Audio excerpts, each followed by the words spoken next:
Bonjour! Le juste marche dans son intégrité. Heureux ses enfants après lui.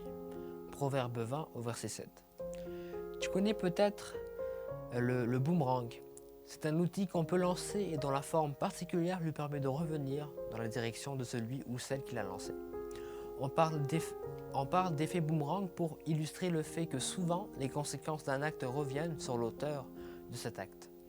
La plupart du temps, on utilise cette expression lorsque quelqu'un a commis des actes mauvais et qu'il en subit les conséquences. Mais laisse-moi te raconter une histoire qui montre que l'effet boomerang marche aussi lorsque l'on fait des actes de bonté envers les autres. À la fin des années 1840, une maladie détruisit les récoltes irlandaises et provoqua une famine qui fit plus d'1 million de morts. Les Amérindiens oppressés par les Américains furent émus par la situation des Irlandais, eux-mêmes oppressés par les Britanniques.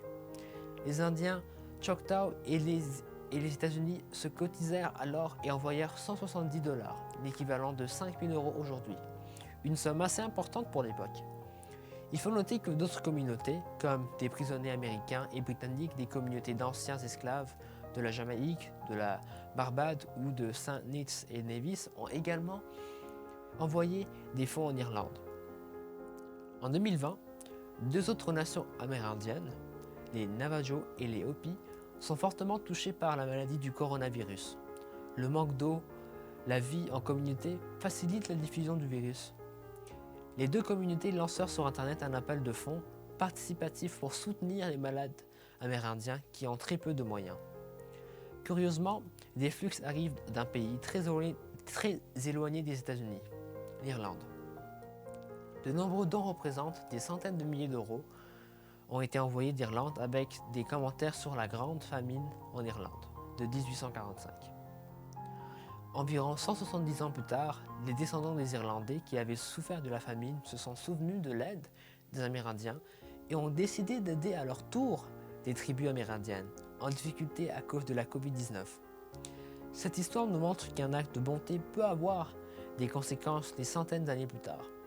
Lorsque tu fais quelque chose de bien, c'est comme si tu envoies un caillou dans l'eau qui fera des cercles concentriques qui s'agrandissent au fur et à mesure. Jette ton pain sur la face des eaux, car avec le temps, tu le retrouveras. Ecclésiaste 11, verset 1. Et qui sait si ce ne sont pas tes enfants ou tes petits-enfants qui en profiteront, comme le dit le texte aujourd'hui. Ils seront alors heureux, car ils seront des bénéficiaires de ta bonté et de ton intégrité. Texte de Sébastien Régis. Bonne journée.